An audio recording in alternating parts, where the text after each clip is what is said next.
नमस्कार विद्यार्थी मित्रांनो, या व्हिडिओमध्ये आपण नागपंचमी विषयीची संपूर्ण माहिती जाणून घेणार आहोत। व्हिडिओ आवडला तर व्हिडिओला नक्की लाईक करा आणि चॅनलला सबस्क्राईब करा। ज्यांनी सबस्क्राईब केलेला आहे त्यांचे खूप खूप धन्यवाद।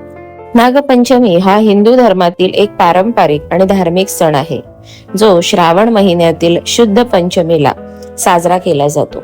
या दिवशी नागदेवतेची पूजा केली जाते। नाग ही सृष्टीतील एक महत्वाची जीवश्रेणी मानली गेली आहे आणि तिच्या रक्षणासाठी तसेच आस्थेने पूजन करण्याची परंपरा खूप जुनी आहे। लोक घराच्या उंबऱ्यावर किंवा भिंतींवर नागाचे चित्र काढतात किंवा मातीचे नाग तयार करून त्यांची पूजा करतात। काही ठिकाणी नाग मंदिरात जाऊन प्रत्यक्ष नागदेवतेला दूध, हळद, कुंकू अर्पण केले जाते। नागपंचमी हा सण केवळ धार्मिक नसून सांस्कृतिक आणि पर्यावरणपूरक दृष्टिकोनातूनही खूप महत्वाचा आहे। प्राचीन काळात मानवी जीवन आणि निसर्ग यामध्ये समतोल राखण्याचा प्रयत्न केला जात असे। नाग म्हणजे साप हा शेतीसाठी उपयुक्त असलेला प्राणी मानला जातो, कारण तो उंदरासारख्या पिके खाणाऱ्या प्राण्यांचा नाश करतो। त्यामुळे नागांचे संरक्षण करणे ही मानवाची नैतिक जबाबदारी मानली जाते। नागपंचमीच्या दिवशी सापांना न मारण्याची व त्यांचे पूजन करून त्यांच्याविषयी कृतज्ञता व्यक्त करण्याची परंपरा आहे। या दिवशी उपवास करण्याची आणि दूध, दही, पुरणपोळी, घारगे अशा पारंपरिक पदार्थांचा नैवेद्य अर्पण करण्याची प्रथा आहे। स्त्रिया विशेषतः नागपंचमीच्या दिवशी नागदेवतेस आपल्या कुटुंबाचे, भावंडांचे रक्षण करण्यासाठी प्रार्थना करतात। महाराष्ट्र, कर्नाटक, उत्तर भारत तसेच दक्षिण भारतातही नागपंचमी वेगवेगळ्या पद्धतीने साजरी होते। काही भागांमध्ये मांत्रिक लोक नागाचे दर्शन करून भक्तांना आशीर्वाद देतात।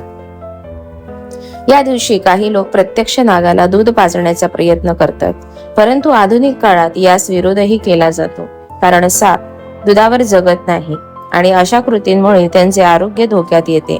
त्यामुळे आजच्या काळात पर्यावरण प्रेमी आणि प्राणीप्रेमी नागपंचमीचा अर्थ आणि पूजन विधी अधिक सजीव आणि नैसर्गिक पद्धतीने साजरे करण्याचे आवाहन करतात। नाग हे भगवान शंकराच्या गळ्यातील अलंकार आहेत आणि भगवान विष्णूंच्या शेष नागावर झोपण्याची परंपरा आहे। म्हणून नागांची पूजा धार्मिक दृष्टिकोनातूनही अत्यंत महत्वाची मानली जाते। नागपंचमी हा सण निसर्ग, पशु आणि मानव यांच्यातील नातेसंबंध दृढ करणारा आणि सह अस्तित्वाची शिकवण देणारा आहे। काही कुटुंबांमध्ये नागपंचमीच्या दिवशी बहीण भावाच्या दीर्घायुष्याकरिता व्रत ठेवते, तर काही ठिकाणी कुटुंबातील स्त्रिया नागदेवतेस प्रसन्न करण्यासाठी गीत गातात, फुले वाहतात आणि पूजा अर्चा करतात। पारंपरिक कथा जसे की अष्टनागांची कथा या दिवशी ऐकल्या जातात। काही ठिकाणी नागपंचमीला कुस्तींच्या स्पर्धा, जत्रा आणि सांस्कृतिक कार्यक्रमांचे आयोजन देखील केले जाते।